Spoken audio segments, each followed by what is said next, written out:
Assalamualaikum warahmatullahi wabarakatuh. Perkenalkan kami dari kelompok 7 akan mempresentasikan hasil kerja kami yaitu praktikum kimia farmasi 2. Dan izinkan saya memperkenalkan rekan-rekan saya yang akan menjelaskan materi-materi. Yang saya Mutiara Nurul Gunawan dengan NIM 3311201074.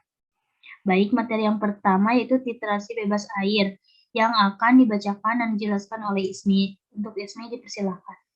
Ya, izin masuk. Perkenalkan, nama saya Ismi Oktaviani Mulyana dengan NIM 3311201072 akan menjelaskan tentang titrasi bebas air.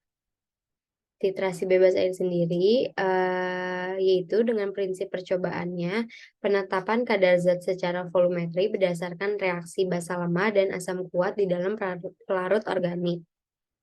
Untuk tujuan percobaannya itu ada tiga. Yang pertama, menentukan normalitas larutan baku sekunder HCl4 dengan titrasi bebas air. Yang kedua, melakukan validasi metode analisis, akurasi penentuan kadar klorfeniramina maleat dan papaverin HCl secara titrasi bebas air. Lalu yang ketiga, menentukan kemurnian klorfeniramina maleat dan papaverin HCl dengan titrasi bebas air.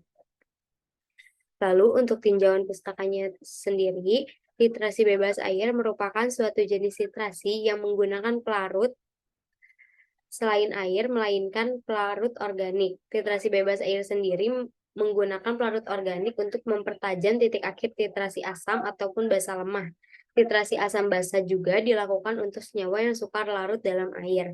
Dalam bidang farmasi sendiri, titrasi bebas air banyak dipakai karena banyak obat yang bersifat asam atau basa lemah yang sukar larut dalam air. Dalam pemilihan pelarut, ada tiga hal yang harus diperhatikan, yaitu yang pertama, ada sifat asam basa dari pelarut tersebut. Untuk mentitrasi basa lemah, maka dipilih pelarut yang lebih bersifat asam. Lalu asam perklorat digunakan untuk titrasi basa lemah. Basa lemah dititrasi dalam larutan asam asetat glasial. Kekuatan asam basa ditentukan oleh kemampuan pelarut untuk menerima dan melepaskan proton. Pada dasarnya pelarut dibedakan menjadi dua jenis pelarut, yaitu yang pertama ada pelarut aprotik. Pelarut aprotik sendiri itu adalah pelarut yang tidak dapat memberikan proton, yaitu pelarut yang tidak terdisosiasi menjadi proton dan anion pelarut. Lalu ada pelarut protik.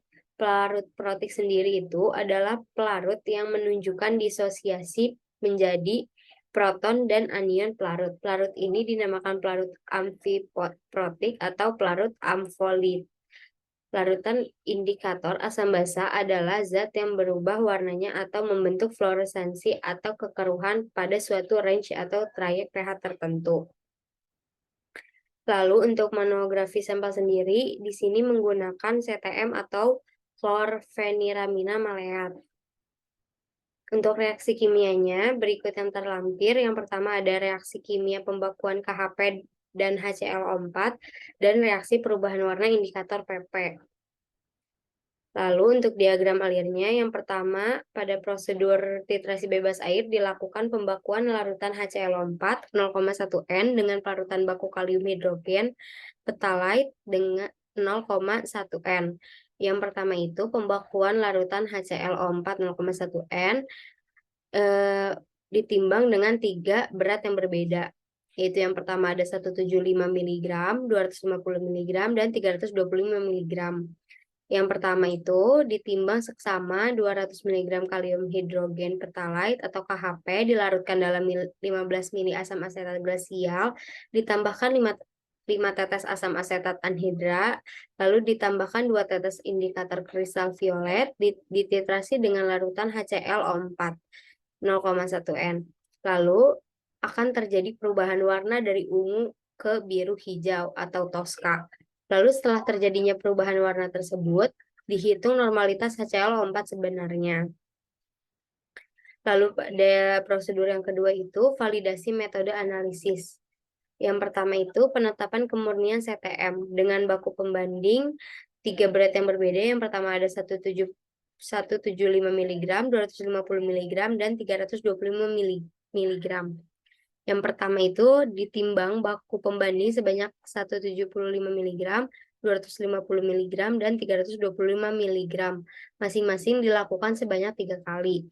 Lalu dilarutkan dalam 10 ml asam asetat glasial, ditambahkan 5 tetes asam asetat anhidra, ditambahkan 2 tetes indikator kristal violet, dan dititrasi dengan larutan HClO4 0,1 N hingga terjadinya perubahan warna. Lalu akan terjadinya perubahan warna dari ungu ke biru hijau.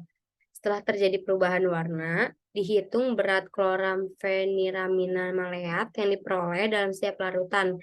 Jika 1 mili asam perklorat 0,1 N setara dengan 19,54 mg. Lalu dihitung akurasi persen R dan presisi persen RSD. Metode ditentukan apakah memenuhi syarat atau tidak.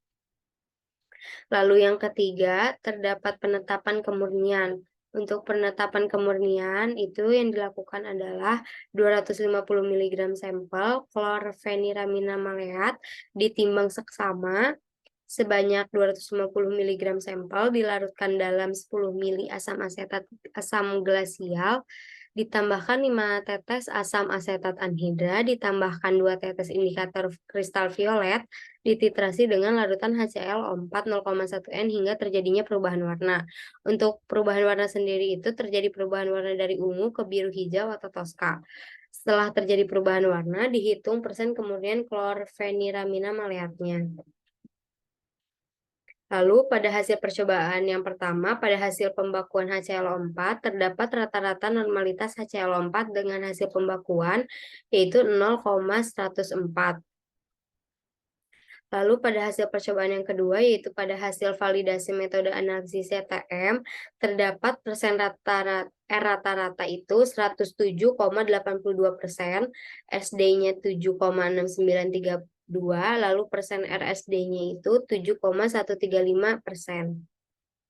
Lalu pada hasil percobaan yang ketiga, yaitu pada hasil penetapan kemurniannya, terdapat persen kemurnian rata-rata yaitu 10,543%. Untuk pembahasannya itu, titrasi bebas air adalah suatu titrasi yang tidak menggunakan air sebagai pelarut, tapi digunakan pelarut organik dengan pelarut organik tertentu. Kekuatan asam atau basa lemah dapat diperbesar sehingga dapat memungkinkan untuk dapat dititrasi dengan hasil yang memuaskan. Titrasi ini dilakukan pada zat asam atau basa lemah seperti halnya asam-asam organik atau alkaloida.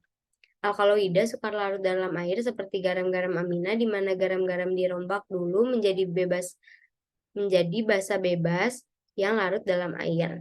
Pelarut yang bisa digunakan adalah berupa senyawa organik yang bersifat asam atau basa lemah, di mana warna molekulnya berbeda-beda dengan warna bentuk ionnya. Lalu pada percobaan kali ini dilakukan 3 prosedur percobaan, yaitu yang pertama tadi ada pembakuan larutan HClO4 0,1 N dengan larutan baku kalium hidrogen petalite 0,1 N. Lalu yang kedua ada validasi metode analisis klorferiamina maleat. Lalu yang ketiga ada penetapan kemurnian klorferiamina maleat, yaitu terdapat dari hasil perhitungan rata-rata normalitas HClO4-nya itu adalah 0,1047 N. Berikut merupakan lampiran reaksinya.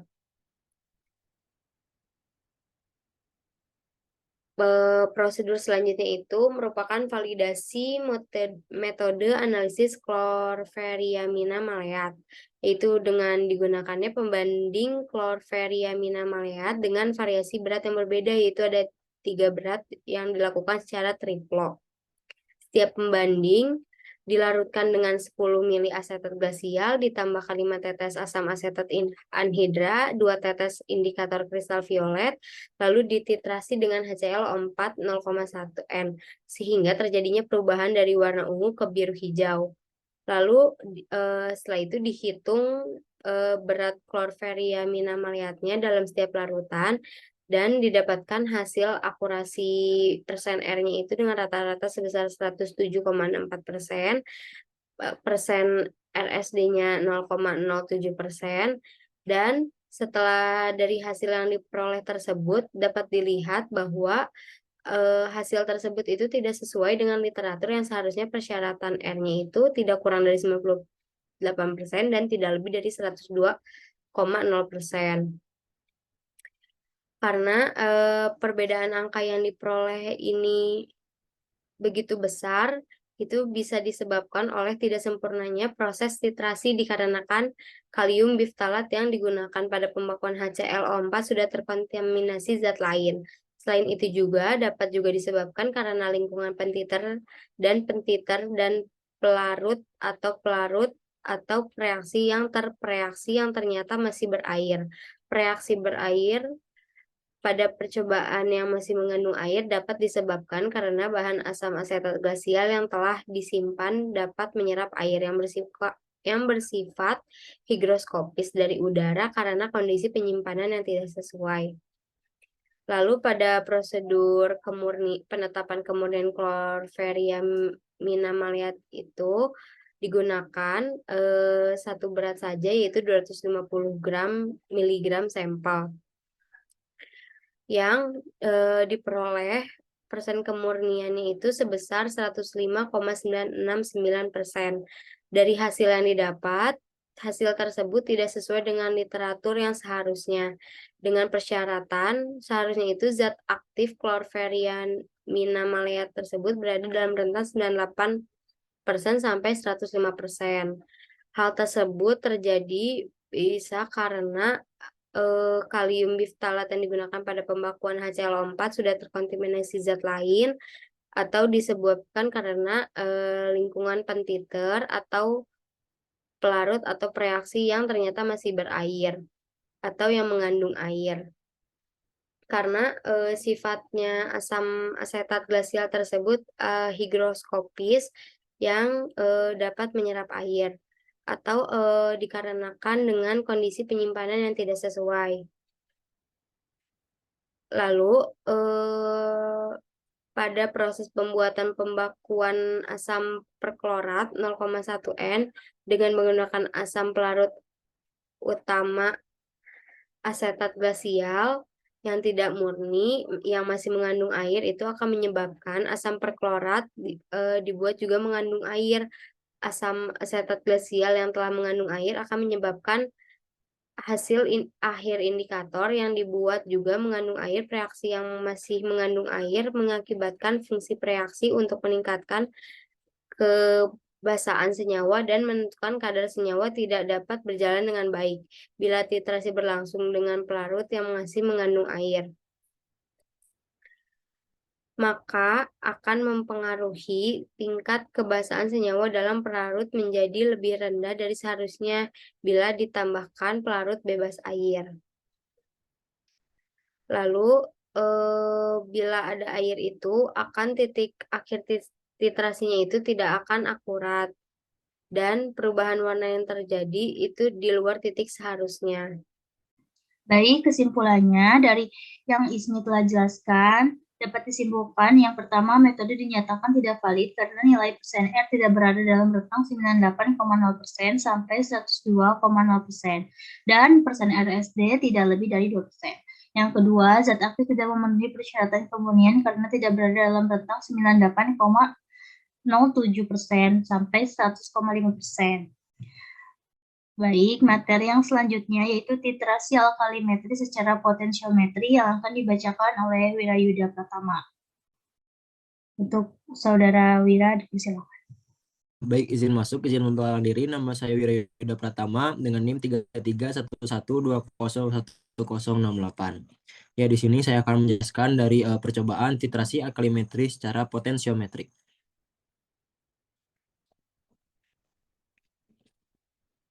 Ya, baik, untuk pendahuluan ada prinsip percobaan.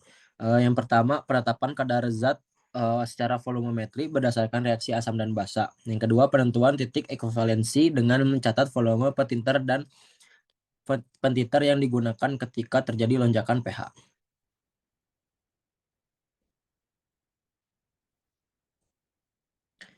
Kemudian ada tujuan percobaan.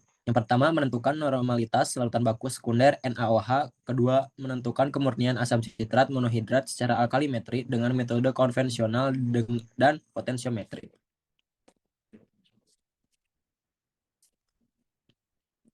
Di sini ada tinjauan pustaka. Yang pertama, alkalimetri. Titrasi alkalimetri adalah penetapan kadar senyawa-senyawa yang bersifat asam dengan menggunakan baku asam. Dalam penentuan kadar suatu larutan basa digunakan larutan asam yang sudah diketahui kadarnya atau sebaliknya. Kadar suatu larutan asam dengan larutan basa yang diketahui dengan didasarkan pada reaksi neutralisasi. Pada proses ini digunakan suatu indikator yaitu suatu zat yang ditambahkan sampai seluruh reaksi selesai yang ditandai dengan perubahan warna. Perubahan warna sendiri merupakan tanda telah tercapainya titik akhir titrasi. Yang kedua, potensiometri pada titrasi asam basa. Potensiometri adalah suatu teknik analisis pengukuran konsentrasi sebagai fungsi dari potensial dalam suatu sel elektrokimia. Metode ini sangat berguna untuk penentuan titik ekuivalensi suatu titrasi secara instrumen sebagai pengganti indikator visual. Ketelitian titrasi potensiometri lebih tinggi dibandingkan dengan titrasi visual yang digunakan indikator. Titrasi potensiometri dapat diaplikasikan pada titrasi redoks, kompleksometri, asam basa, dan pengendapan. Proses titrasi potensiometri dapat dilakukan dengan bantuan elektroda indikator dan elektroda pembanding yang sesuai. Dengan demikian, kurva titrasi diperoleh dengan menggambarkan grafik potensial atau pH terhadap volume pentiter yang ditambahkan, mempunyai kenaikan yang tajam di sekitar titik kesetaraan. Dari grafik itu dapat diperkirakan titik akhir titrasi. Metode potensiometri dapat diterapkan pada reaksi apapun, asalkan tersedia elektroda indikator yang dapat dipakai untuk menentukan aktivitas dari sekurang-kurangnya suatu zat elektroaktif yang terlibat dalam reaksi titrasi. Dalam bidang analisis farmasi, potensiometri digunakan untuk penentuan titik akhir titrasi. Pada titrasi pada asam atau basa, juga titrasi redoks, pengendapan, dan pembentukan kompleks.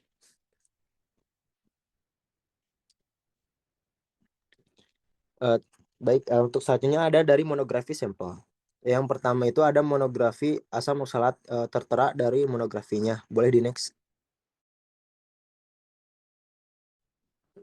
Ya, baik, untuk selanjutnya ada monografi yang kedua itu asam sitrat monohidrat tertera dari monografinya.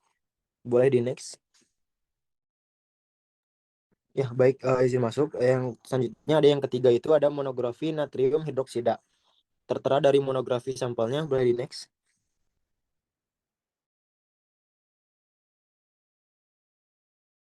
Ya, baik, yang terakhir ada monografi penoftalin ATP tertera dari monografi sampelnya. Boleh di next.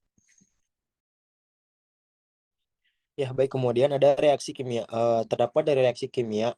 Yang pertama ada asam sitrat dengan NaOH. Tertera dari reaksi kimianya. Kemudian yang kedua ada reaksi dari warna, perubahan warna indikator PP. Tertera dari reaksi kimianya. Boleh di next.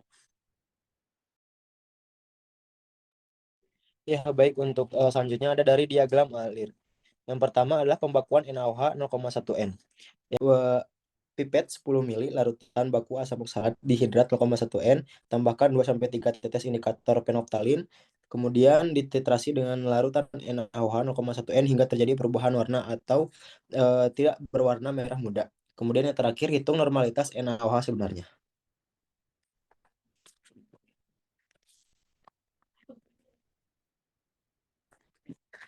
Ya, baik, ya, yang kedua ada penetapan kemurnian asam sitrat monohidrat. Ya, pertama timbang seksama 85 mg sampel, kemudian yang kedua larutkan dalam 10 ml Aquades bebas CO2.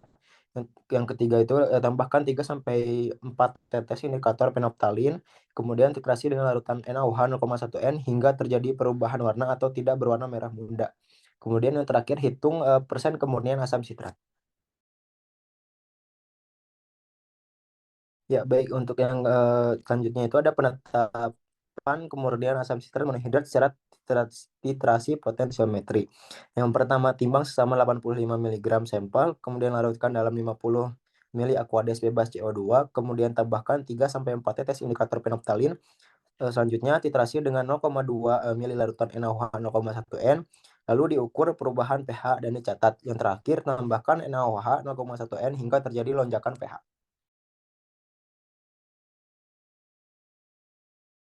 Ya, baik, di sini ada hasil percobaan. Cara menentukan dari hasil percobaan yang pertama, mohon maaf, hasil percobaan yang pertama itu adalah pembakuan NaOH. Cara menentukan dari NaOH hasil pembakuan itu dengan rumus NaOH sama dengan N asam oksalat dikali V asam oksalat dibagi NaOH. Jadi didapatkan hasil dari NaOH hasil pembakuan yaitu 0,1 N.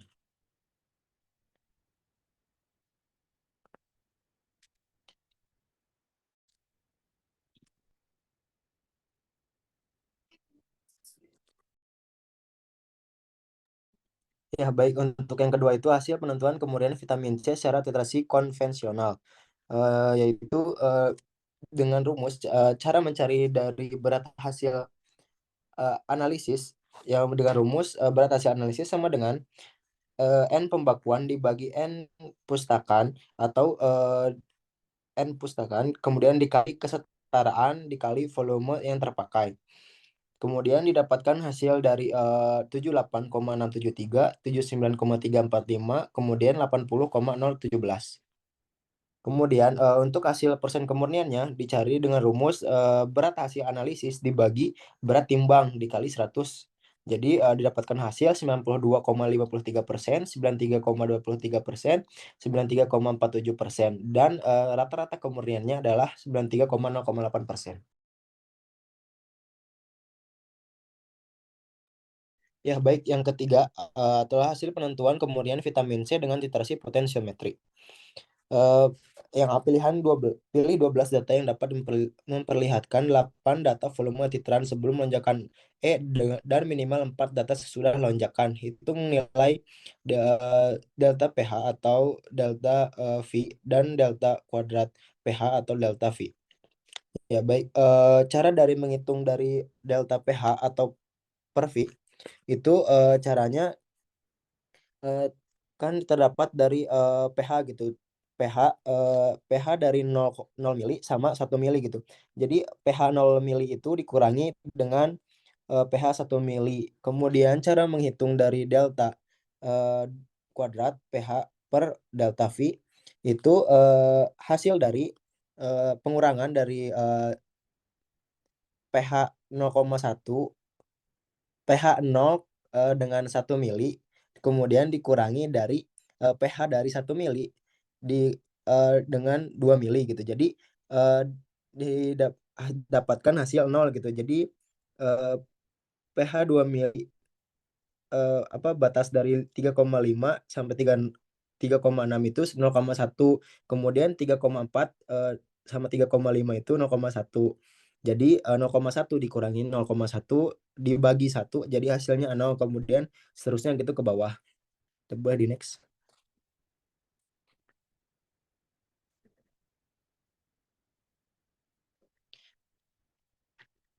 Ya, by di next.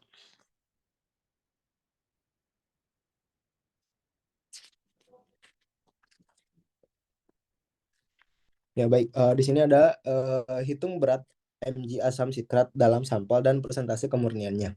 Ya, baik, tadi cara menghitung dari volume TE hasil perhitungan atau grafik itu menggunakan rumus VA ditambah delta V buka kurung delta kuadrat pH per delta V tutup kurung A dibagi delta kuadrat pH per delta V tutup kurung A dikurangi delta kuadrat pH dibagi delta V tutup kurung B. Jadi VA itu volume titran sebelum terjadi lonjakan pH. Kemudian delta kuadrat pH per delta V A itu sebelum terjadi lonjakan pH. Kemudian delta kuadrat pH per delta VB itu setelah terjadi lonjakan gitu. Dan dapat didapatkan hasil 12,09.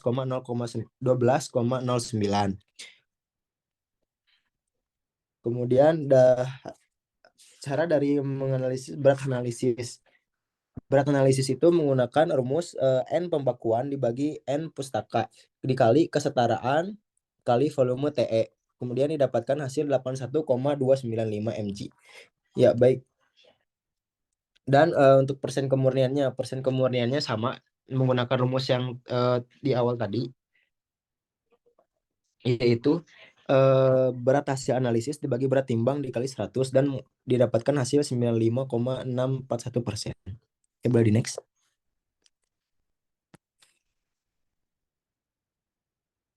Ya, baik, pembahasan. Untuk di sini ada pembahasan. Reaksi asam basa adalah reaksi antara ion H+ dengan ion OH yang membentuk H2I yang bersifat netral. Untuk menemukan titik akhir pada titrasi asam basa digunakan indikator, di mana indikator ini merupakan suatu asam basa atau basa organik yang lemah yang mengalami perubahan warna pada lingkungan pH tertentu. Dalam hal ini adalah pH yang merupakan titik akhir dari reaksi asam basa tersebut. Syarat yang harus dipenuhi untuk titrasi asam basa yaitu 1. Air yang digunakan adalah Aquades bebas CO2. Kemudian 2. Pelarut yang digunakan harus netral. Misalnya Aquades bebas CO2 dan alkohol yang netral terhadap indikator. Pada percobaan kali ini, pertama dilakukan yaitu pembakuan larutan NaOH 0,1 N dengan cara pipet 10 ml larutan baku asam oksalat dihidrat 0,1 N.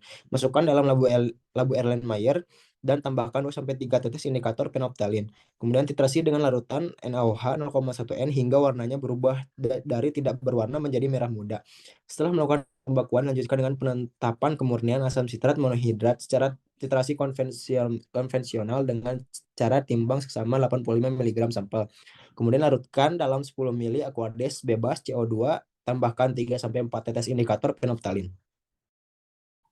Baik, untuk kesimpulan yang telah Saudara Wira jelaskan, dapat didapatkan kesimpulan yaitu hasil dari normalitas pembakuan NaOH yaitu 0,105 N dan hasil dari analisis dan persen kemurnian yaitu 93,08%, yang berarti zat aktif sudah memenuhi persyaratan kemurnian karena tidak berada di dalam rentang 99,5% sampai 100,5%. Yang kedua, hasil penentuan kemurnian asam sitrat dengan titrasi potensiometrinya yaitu 12,9 dan persen kemurniannya 95,641%, yang berarti tidak memenuhi persyaratan karena tidak berada dalam rentang 99,5% sampai 100,5%. Baik, materi yang terakhir yaitu titrasi redoks secara potensiometri yang akan dibacakan dan dijelaskan oleh Saudari Putri Hana. Ya, baik. Selanjutnya saya Putri Hana izin melanjutkan dari pemaparan hasil praktikum dari kelompok 7, yaitu ada titrasi redoks secara potensiometri.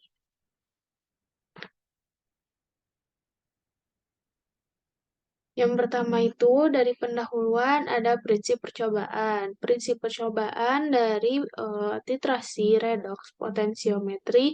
Yang pertama itu ada penetapan kadar suatu zat secara volumetri berdasarkan reaksi reduksi dan oksidasi. Kemudian yang kedua ada penentuan titik ekivalen dengan mencatat volume pentiter yang digunakan ketika terjadi lonjakan potensial sel atau E. Kemudian untuk yang selanjutnya ada tujuan dari percobaan. Yang pertama itu menentukan normalitas larutan baku sekunder. Yang kedua itu ada menentukan kemurnian vitamin C secara iodimetri dengan metode konvensional dan potensiometri. Untuk yang selanjutnya ada tinjauan pustaka. Titrasi potensiometri menyangkut perbedaan potensial antara satu elektroda indikator dan suatu elektroda pembanding sewaktu titrasi. Perbedaan potensial dapat diukur dengan potensial atau potensiometri atau pH meter.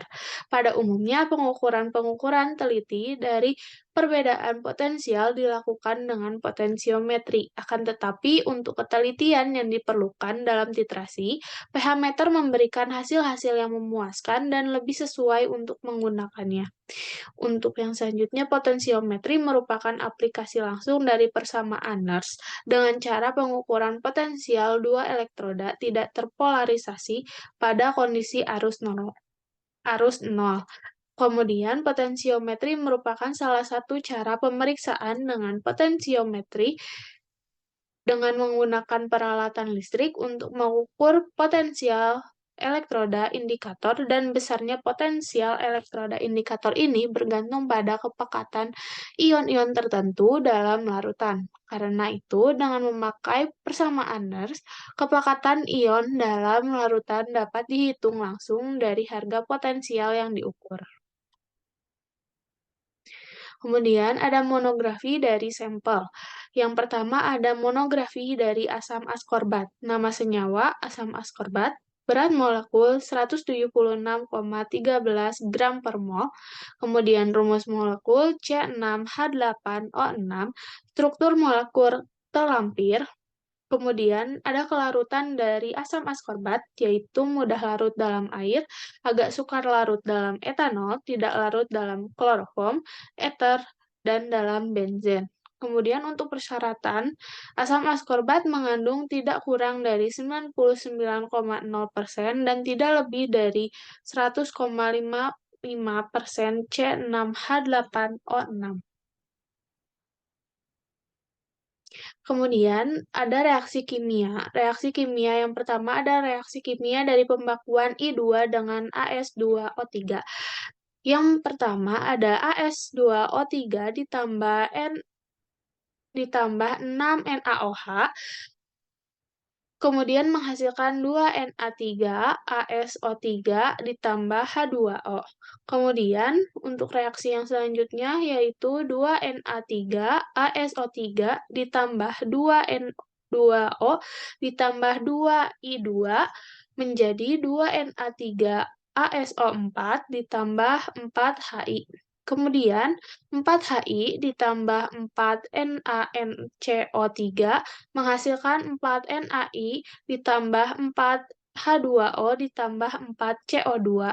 Kemudian ada reaksi kimia dari vitamin C dengan I2, yaitu ada C6H8O6 ditambah I2, C6H8O6 ditambah 2 I- ditambah 2 H+.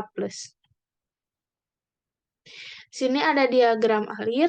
Yang pertama ada diagram alir dari pembakuan larutan I2 0,1 N, yaitu 60,0 mg AS2O dengan dilarutkan dalam NaOH 4N dengan tetes demi tetes hingga larut kurang lebih 3 mili, kemudian didinginkan dan ditambahkan 25 mili air bebas CO2, kemudian dinetralkan dengan HCl 4N ditambah 2 gram NaHCO3, kemudian ditambahkan 5 mili indikator kanji P, kemudian dititrasi dengan larutan iodium 0,1 N, dan dihitung normalitas dari I2. Kemudian hasilnya yaitu terbentuk warna biru. Yang selanjutnya ada diagram alir dari penetapan kemurnian vitamin C dengan iodimetri dengan MR 176,13 BE yaitu 1,5. Kemudian untuk pustakanya dari FI edisi 5 halaman 149. Ini itu untuk penetapan kemurnian vitamin C-nya secara titrasi konvensional. Untuk vitamin C secara konvensional yaitu dengan cara yang pertama siapkan vitamin C, kemudian dilarutkan dengan 25 mili air bebas CO2 dan 7 mili asam sulfat 2N. Kemudian ditambahkan 3 mili indikator kanji P, kemudian dititrasi dengan larutan iodium 0,1 N. Kemudian yang terakhir dihitung persen kemurnian dari vitamin C, dan untuk hasilnya yaitu terbentuk warna biru. Selanjutnya ada diagram alir dari penetapan kemurnian vitamin C secara titrasi potensiometri. Di sini yang pertama siapkan 115,0 mg vitamin C, lalu dilarutkan dengan 50 ml air bebas CO2 dan 7 ml asam sulfat 2N, kemudian dititrasi dengan 0,2 ml larutan iodium 0,1 N, kemudian diukur potensial sel atau E dan dicatat. Lalu dilanjutkan hingga diketahui lonjakan potensial sel E. Di sini ada hasil percobaan. Yang pertama yaitu ada hasil pembakuan dari I2 dengan rata-rata normalitas. I2 hasil pembakuan yaitu 0,0842.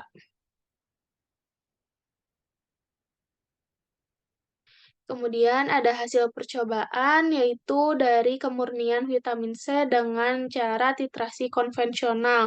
Di sini ada 3 kali titrasi, yaitu dengan persen kemurnian di titrasi pertama ada 107,3927%, kemudian di titrasi kedua ada 109,6071%, dan titrasi ketiga kemurniannya yaitu 109,2272%. Dan untuk persen kemurnian rata-rata dari ketiga titrasi yaitu 108,7422%.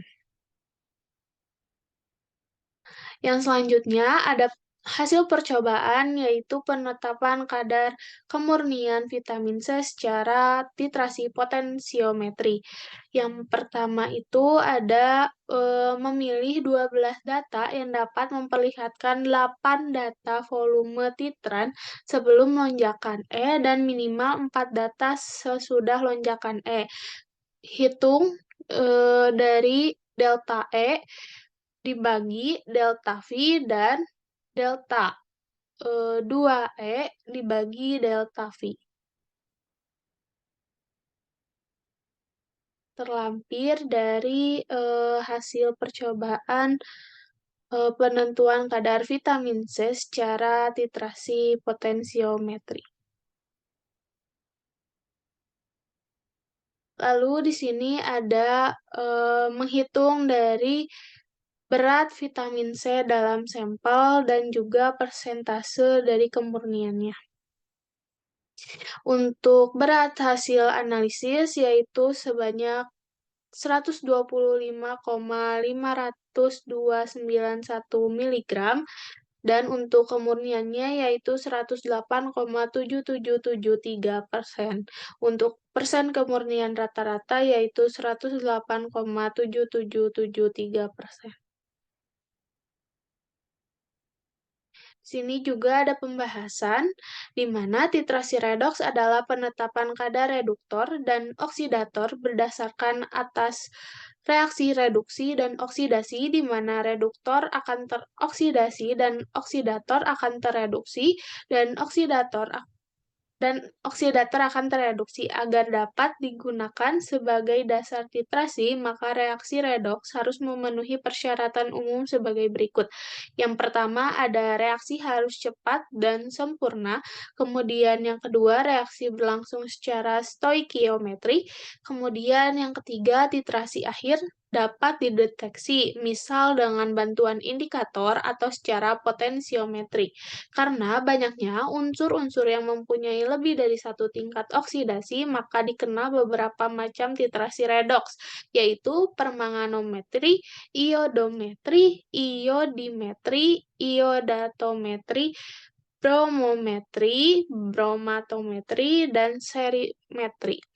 Untuk bobot ekivalen suatu zat pada titrasi redoks adalah banyaknya mol zat tersebut yang ekivalen dengan 1 mol elektron. Kemudian, pada percobaan kali ini dilakukan 3 prosedur percobaan, yaitu yang pertama ada pembakuan larutan I2 0,1 N, kemudian ada penetapan kemurnian vitamin C secara titrasi konvensional, kemudian ada penetapan kemurnian vitamin C secara titrasi potensiometri. Pertama, dilakukan pembakuan pada penetapan kemurnian vitamin C secara titrasi potensiometri dengan cara ditimbang seksama 60,0 mg AS2O3 larutan dengan NaOH 4N, kemudian diteteskan hingga larut kurang lebih 3 mili bila perlu dengan pemanasan. Didinginkan dan ditambahkan 25 mili air bebas CO2, kemudian dinetralkan dengan HCl4N, tambahkan 2 gram NaOH CO3, ditambahkan 5 mili indikator kanji. Kemudian dititrasi dengan larutan iodium 0,1 N hingga terbentuk warna biru. Untuk selanjutnya, untuk prosedur penetapan kemurnian vitamin C secara titrasi konvensional, yaitu yang pertama timbang sampel 115,0 mg sampel, larutkan dengan 25 mili air bebas CO2 dan 7 mili asam sulfat 2N. Tambahkan 3 mili indikator kanji, kemudian dititrasi dengan larutan iodium 0,1 N hingga terbentuk warna biru. Dengan persyaratan asam askorbat mengandung tidak kurang dari 99,0% dan tidak lebih dari 100,5% C6H8O6. Dihitung berat hasil analisis, ada titrasi. Diperoleh hasil akurasi persen kemurnian dari vitamin C yaitu 108,7422%. Kemudian, hasil berikutnya tidak sesuai dengan literatur yang mana zat aktif berada di rentang 99% hingga 100,5%. Untuk perbedaan angka yang diperoleh dengan ketentuan yang tertera pada literatur dapat disebabkan oleh tidak sempurnanya proses titrasi karena zat yang digunakan pada pembakuan sudah terkontaminasi zat lain.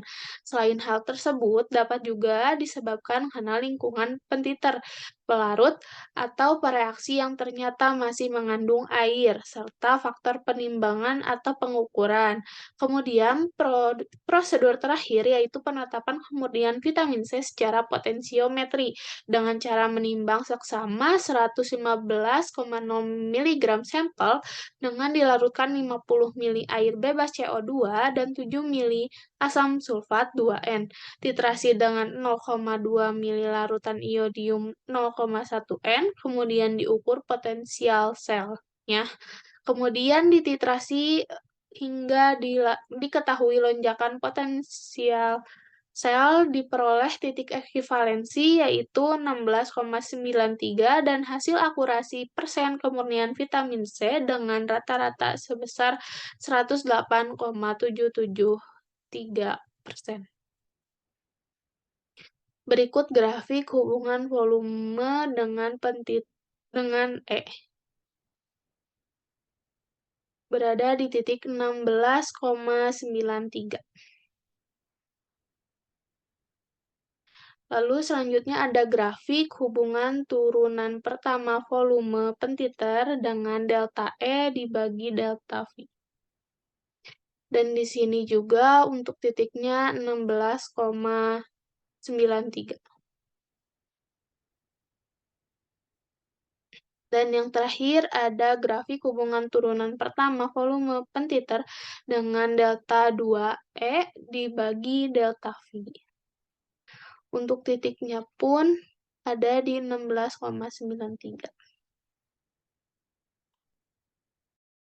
Baik, dari kesimpulannya dapat didapatkan yang pertama hasil dari pembakuan I2 diperoleh 0,0842 N, yang keduanya, zat aktif tidak memenuhi persyaratan kemurnian vitamin C dengan titrasi konvensional karena tidak berada dalam rentang 99% sampai 100,5%.